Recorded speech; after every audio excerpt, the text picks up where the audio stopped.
के बारात से पहले गोशवारे जमा कराएं। अब शादी के खर्चे में एफबीआर का तोहफा भी शामिल। शादियों पर विद होल्डिंग टैक्स में 19% इजाफा, खुशी पर भी कटौती। साल 2025 में शादियों से 2 अरब 2 करोड़ रुपए टैक्स जमा, फाइलर्स पर 10%, नॉन फाइलर्स पर सीधा 20% टैक्स।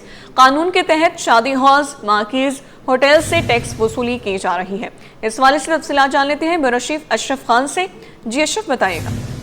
जी देखिए, ये मामला है मईशत को दस्तावेज करने का। हुकूमत पाकिस्तान में जो है माली साल 2024-25 में जो है फाइनेंस एक्ट में ये फैसला किया था कि जो बड़े बड़े बैंक्वेट हैं, शादी हॉल्स हैं, जो एसी वाले हॉल्स हैं, उनकी जब शादी से पहले बुकिंग कराई जाती है तो फाइलर और नॉन फाइलर की एक लिस्ट रखी गई थी, जिसका डाटा एफबीआई ने जारी किया कि माली साल 2024-25 में शादियां, बैंक्वेट और शादी हॉल बुक कराने पर विद होल्डिंग टैक्स जो है आवाम से जो बुकिंग कराते हैं उसमें टैक्स वसूली में 19% का बड़ा इजाफा हुआ है। और पूरे मुल्क में शादी पर विद होल्डिंग टैक्स वसूली की यकीनी बनाने पर देखा जाए माली साल 2025 में शादी विद होल्डिंग टैक्स वसूली 2 अरब 2 करोड़ रुपए वसूल रही है, जबकि गुज़िश्ता माली साल, इससे पहले वाले माली साल में वो 1 अरब 70 करोड़ रुपए रही थी। ये पूरे मुल्क की बात की जाए जिसमें कहा गया है कि फाइलर के ऊपर 10% है, जो कि अगर इनकम टैक्स गोशवारे जमा कराता है तो वापस हो जाते हैं, लेकिन जो नॉन फाइलर है जो कि इनकम टैक्स अदा नहीं करता है, रिटर्न फाइल नहीं करता है, तो उसके ऊपर 20% है।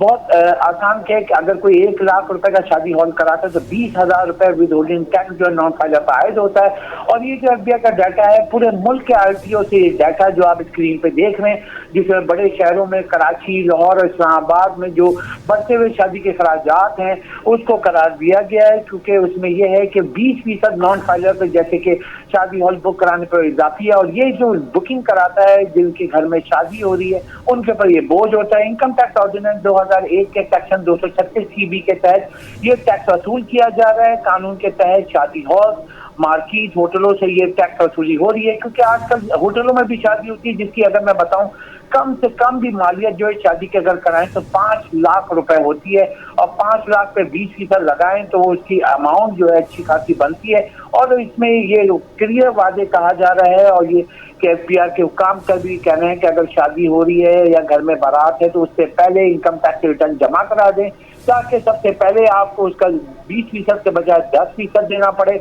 और जो विद होल्डिंग टैक्स 10% अगर देते तो इनकम टैक्स गोशवारे रिटर्न जब जमा कराएंगे तो ये वापस हो सकता है। लेकिन नॉन फाइलर के लिए ये बहुत बड़ा बोझ है, जो कि देखा जाए पूरे मुल्क में शादी हॉल बुक कराने पर 2 अरब रुपए का टैक्स वसूल इकट्ठा किया गया है। और यहाँ फोकस देखा जा रहा है कि यहाँ पे नॉन फाइलर के ऊपर जो है मजीद बोझ बढ़ता हुआ दिखाई दे रहा है, जिससे शादी कराने वालों के लिए उसका जो बोझ है वो मजीद बढ़ रहा है, और उसको कम करना है। तो एफबीआई से पैगाम है कि नॉन फाइलर से फाइलर बने और टैक्स का रेट भी कम होगा उससे, और ये फायदा होगा। लेकिन देखा जाए सवाल ये हो रहा है, जो कि हम पहले भी ये खबर दी थी जब हमने ये आयद हुआ था, तो आवाम ने यही सवाल उठाया था कि जिसका हॉल है, जो उसकी आमदनी हो रही है उसके ऊपर टैक्स लगना चाहिए, आवाम के ऊपर नहीं होना चाहिए। ये वो मसला है जो कि अब तक चला है, लेकिन हुकूमत पाकिस्तान ने ये फाइनेंस एक्ट के तहत ये लागू किया है, जिसका मकसद है मईशत को डॉक्यूमेंटेशन करना, जिसमें जो नॉन फाइलर हैं जो बड़े पुरताइक जिंदगी गुजारते हैं, महंगे महंगे होटल और जो बैंक्वेट में शादी करते हैं, कराची में देखा जाए, लाहौर में देखा जाए या इस्लामाबाद में देखा जाए, तो कम से कम बैंक्वेट जो है जो एसी वाले होते हैं 4 से 5 लाख के होते हैं, कम से कम। ये मैं आपको बता रहा हूँ, जिससे 20% उनको टैक्स देना पड़ता है। 5 लाख पे उसका ये 20% का बोझ जो है वो नॉन फाइलर होने की वजह से देना पड़ता है। अब यहाँ पे देखा जा रहा है कि मुल्क भर में जैसे कि देखा जाए बैंक्वेट हो गए, एसी वाले हॉल्स हो गए, उसकी तादाद बढ़ रही है, तो साथ ही खराजात भी इजाफी बढ़ गए। ठीक है, अखराजात भी बढ़ गए हैं। Bureau chief Ashraf Khan update कर रहे थे, बहुत शुक्रिया आपका।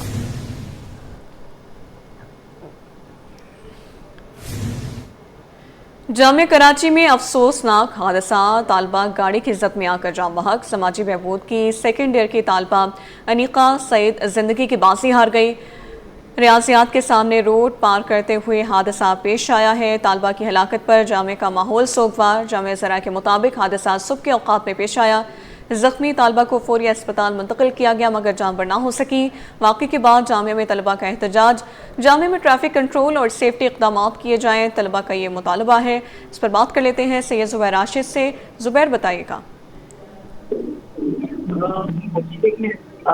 जामिया कराची से अफसोसनाक एक खबर जो है वो सवेरे सामने आई है कि कराची की यूनिवर्सिटी में एक अफसोसनाक वाक़या जो है वो पेश आया है, जिसमें शोबे समाजी बहबूद सोशल वर्क की सेकंड ईयर की तालिबा अनीका सैयद पॉइंट की दस में आकर जवाब जराये के मुताबिक हादसा महबूब हसन लाइब्रेरी के पीछे रियाज किशोर के सामने उस वक्त पेश आया जब तालिबा पॉइंट से उतरने के बाद सड़क पार कर रही थी।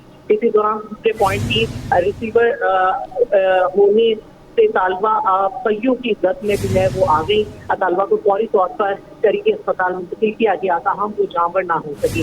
हादसे के बाद जामिया कराची में तलबा में शदीद गम और गुस्सा पाया गया। शदीद घायलों जो है स्टूडेंट की जानिब से जो है वो किए जा रहे हैं, एहतजाज रिकॉर्ड करवाया जा रहा है। तालिबा ने इंतजामिया पर गफलत के इल्जाम आयद करते हुए कहा कि जामिया में ट्रैफिक कंट्रोल और हिफाजती इक़दाम न होने के बराबर है। मुतहरीन ने मुतालबा किया है कि जामिया में फौरी तौर पर speed breakers, traffic sign boards और दीगर हिफाजती इंतजाम किए जाएं। तलबा बैनर उठाकर खूब नारेबाजी करते हुए दिखाई दे रहे हैं, जबकि एहतजाज के दौरान यूनिवर्सिटी कैंपस ट्रैफिक जाम की सूरत हाल भी पैदा हो चुकी है, जबकि पुलिस और सिक्योरिटी एहलकार बड़ी तादाद में मौके पर मौजूद हैं। तलबा ने जाबहक तालिबा अनीका सैयद के अहल खाना के लिए माली इमदाद और हादसे की शफाफ तहकीकात का मुतालबा किया है। पुलिस के मुताबिक वाकई की तफ्तीश जारी है, जबकि पॉइंट ड्राइवर को तहवील में जो है वो ले लिया गया है। जाना कराची इंतजामिया ने भी इस बाकी का अफसोस का इजहार करते हुए वाकई की इंक्वायरी का ऐलान जो है किया है। ताहम इस वक्त जो ड्राइवर है वो पुलिस की हिरासत में है। जी जुबैर, आप साथ ही रहिएगा। इस पर बात करने के लिए उसामा मलिक ने हमें ज्वाइन किया है। उसामा, बताइएगा तलबा के एहतजाज की मौजूदा सूरत हाल क्या है, सिक्योरिटी के क्या इंतजाम देख रहे हैं आप? बिल्कुल लाइबा, देखिए इंतहाई अफसोसनाक वाक़ा भी है जहाँ पर जामिया कराची में एक ट्रैफिक हादसे में जो है वो एक सोशल वर्क की जो तालिबा थी वो अपनी ज़िंदगी की बाजी हार गई है। पुलिस हुकाम से हमारा रब्ता हुआ। पुलिस हुकाम का बताना है कि जो बस ड्राइवर है उसको हिरासत में ले लिया, जबकि अहल खाना जो है वो कोई कानूनी कार्रवाई नहीं चाहते। इसको जो जामिया के तलबा हैं उनकी जानिब से एहतजाज किया जा रहा है। उनका कहना है कि ये जो बसेज हैं ये बहुत ज़्यादा पुरानी हो गई हैं और आए दिन हादसा पेश आते रहते हैं, इसको जो है वो रोका जाए। अब सिक्योरिटी की सूरत हाल ये कि पुलिस और रेंजर जो है वो जामिया कराची में तैनात है और कोशिश की जा रही है कि जल्द अज जल्द जो है वो एहतजाज के मुजाहरे को जो है वो मुज़ाकरात के जरिए कामयाब किया जाए। लेकिन तलबा जो है वो बजुर्ग हैं। पुलिस हुकाम का बताना है कि वो जो अहलकार है, जो बस ड्राइवर है, उसको हिरासत में ले लिया। वो इस वक्त अस्पताल में है। अब मजीद भी जो है वो तफ्तीश की जा रही है। जी ठीक है, मज़ीद तफ्तीश की जा रही है। सैयद जुबैर राशिद और उसामा मलिक हमें तमाम तर सूरत हाल के हवाले से आगाह करे थे, बहुत शुक्रिया। यारी बगदादी में इमारत गिरने से 27 अफराद के जाम बहक और 4 के जख्मी होने का मुकदमा। सिंध हाई कोर्ट में केस की समाअत। अदालत ने इमारत के मालिकान रहीम बख्श और ताज मोहम्मद की जमानत मंजूर कर ली है। इस हवाले से तफसीलात जानेंगे अपने नुमाइंदे मुमताज़ जमाली से। जी बताइएगा क्या तफसीलात है? बिल्कुल, देखें जी, आज सिंध हाई कोर्ट कराची में जस्टिस उमर सयाल की सरबराही में 2 रुकनी बेंच ने लियारी बगदादी इलाके में इमारत जो है गिरने से जो 27 अफराद जाम बहक हुए थे और दीगर ज़ख्मी हुए थे, उसी वाक़े में जो मुलव्विस और साथ ही साथ जो मुकदमे में नामजद मुल्ज़मान थे उनकी दरख्वास्त ज़मानत पर आज सिंध हाई कोर्ट में समाअत हुई है। ये मकान मालिकान हैं। दोनों की अदालत ने दरख्वास्त ज़मानत जो है वो मंजूर कर ली है और दोनों मुल्ज़मान के अदालत ने 5-5 लाख रुपए मचल के जमा कराने का भी हुक्म दे दिया है। इससे कबल ट्रायल सेशन अदालत ने दोनों मुल्ज़मान की दरख्वास्त ज़मानत मुस्तरद की थी। मुल्ज़मान में जो है मकान मालिक रहीम बख्श और ताज मोहम्मद शामिल हैं। वकील दरख्वास्त गुजार का मौक़िफ़ है कि पुलिस ने जो है इमारत गिरने वाक़े के जो शवाहिद हैं वो तोड़ मरोड़ के पेश किए हैं। मुल्ज़मान ट्रायल कोर्ट में जो है वो अपने मुकदमे का सामना कर रहे हैं, लिहाजा ज़मानत पर रिहा किया जाए। लेकिन प्रोसिक्यूटर ने इन ज़मानतों की मुखालफत की थी। उनका मौक़िफ़ है कि इन्होंने अपने ज़ाती फ़ायदे की वजह से 27 अफराद की जो है जान जो है वो चली गई है, लिहाजा मुल्ज़मान को ज़मानत ना दी जाए। वाक़े का जो है वो मुकदमा भी दर्ज है जिसमें मुल्ज़मान के खिलाफ गफलत, लापरवाही और कत्ल बिलसबब के जैसे दिफात मुकदमे में। जी अभी आपको बताएं कि दिवाली का चमकता त्यौहार, सिंध हुकूमत का बड़ा ऐलान। हिंदू बरादरी का मजहबी त्यौहार दिवाली 20 अक्टूबर को मनाया जाएगा। हिंदू बरादरी के सरकारी मुलाजमीन के लिए आम तातील का ऐलान किया गया है। पीर के रोज़ हिंदू मुलाजमीन प्यारों के साथ खुशियों की दिवाली मनाएंगे।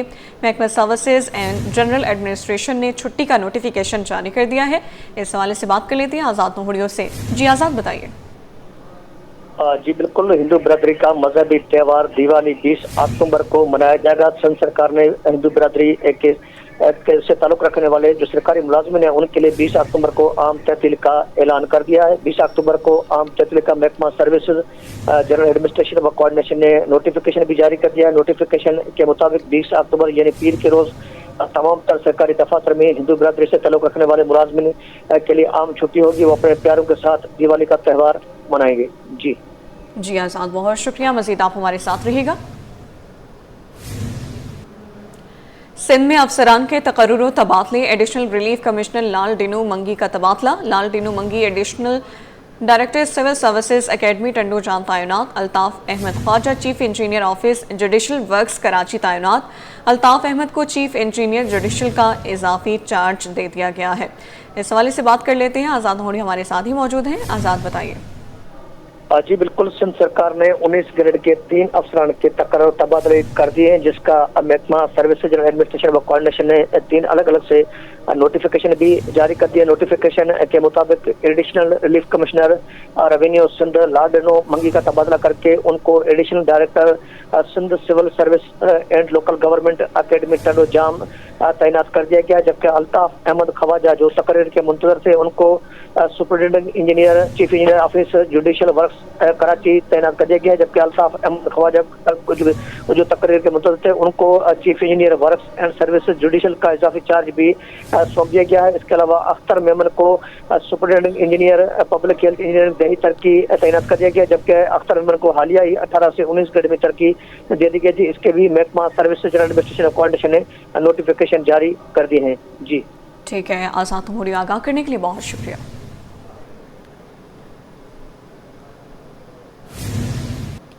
गंदम की बढ़ती कीमत के बायस छोटी चक्की आटे की कीमत में भी नुमाया इजाफा हो गया है। शहर भर में छोटी चक्की का आटा सरकारी नर्ख 120 के बजाय 140 रुपए फी किलो तक फरोख्त किया जा रहा है।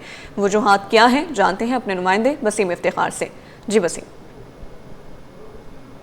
आज बिल्कुल इस वक्त हम देख रहे हैं कि गंदम की कीमतों में इजाफे की वजह से आटा भी जो है वो महंगा होना शुरू हो गया है। बिलखुसूस हम बात करें छोटी चक्की के आटे की, तो छोटी चक्की के आटे की जो सरकारी कीमत है वो 120 रुपये किलो मुकर्रर है, लेकिन इसके बरक्स शहर के मुख्तलिफ इलाकों में 120 रुपये किलो जो सरकारी कीमत है उस पर छोटी चक्की का आटा फ़रोख्त नहीं हो रहा, बल्कि इससे ज़ायद पे फ़रोख्त हो रहा है। क्या वजूहत है? हमारे साथ मौजूद हैं फजल हकीम जो कि छोटी चक्की के मालिक हैं। फजल हकीम साहब, क्या सूरत हाल है? छोटी चक्की का आटा जो है जिसकी कीमत 120 रुपये किलो मुकर्रर है वो महंगा फ़रोख्त हो रहा है, आप किस रेट पे बेच रहे हैं और क्या वजूहत? असल में इस वक्त जो सरकारी कीमत है 120 रुपये, उस पर चक्की का आटा फ़रोख्त करना मुमकिन नहीं है। उसकी वजह यह है कि ओपन मार्केट में इस वक्त गंदम जो है वो 110 से 115 रुपये किलो है, जो हलर वाली गंदम होती है साफ़ सुथरी, तो इस पे फ़ी किलो 25 से 30 रुपये का ख़र्चा आ जाता है। तो उस सूरत हाल को देखते हुए 120 रुपये में सरकारी नर्ख पर आटा फ़रोख्त करना मुमकिन नहीं है। तो किस रेट पे आप फ़रोख्त कर रहे हैं? क्या रेट है आटे का? अभी तो देखें ना, 140 130 रुपये आटा बिक रहा है, चक्की का आटा, ठीक है। तो हम तो चाहते हैं कि हम सरकारी नर्ख पे बेचें, लेकिन अगर उस हिसाब से गंदम भी मिले तो। इनका मुतालबा है कि सरकारी कीमतों पर अगर अमल कराना है तो फिर सरकारी रेट पे गंदम फराहम की जाए, ताकि इनको भी जो है किसी किस्म की मुश्किलात का सामना ना करना पड़े और आवाम को भी जो है वो सरकारी नरखों पर जो है छोटी चक्की का वो दस्तयाब हो सके। जी। बल्दिया उस्मा कराची के महकमे लैंड में एहतसाबी अमल का आगाज़। महकमे लैंड के 2 अफसरान मुअत्तल कर दिए गए। महकमे HRM ने मुअत्तली का हुक्मनामा जारी कर दिया है। बात करेंगे, रिजवान अहमद हमारे साथ ही मौजूद हैं। रिजवान, अपडेट कीजिए। जी बिल्कुल, देखिए बल्दिया उस्मा कराची के महकमा लैंड में एहतसाबी अमल का आगाज हो गया है और महकमा लैंड के 2 अफसरान मुअत्तल करके महकमा HRM रिपोर्ट करने का हुक्मनामा जारी कर दिया गया है, जिसमें 17 ग्रेड के ताजदार हुसैन जो हैं इनको मुअत्तल किया गया है और ताजदार हुसैन को ह्यूमन रिसोर्स रिपोर्ट करने की हिदायत की गई है। ताजदार हुसैन के खिलाफ इंक्वायरी का भी जो है वो इम्कान जाहिर किया जा रहा है। जबकि लैंड डिपार्ट ग्रेड 16 के अफसर मशकूर खान भी मुअत्तल कर दिए गए हैं और मशकूर खान को भी ह्यूमन रिसोर्स महकमे में रिपोर्ट करने का हुक्म दिया गया है। जी, रिजवान अहमद, अपडेट करने के लिए बहुत शुक्रिया।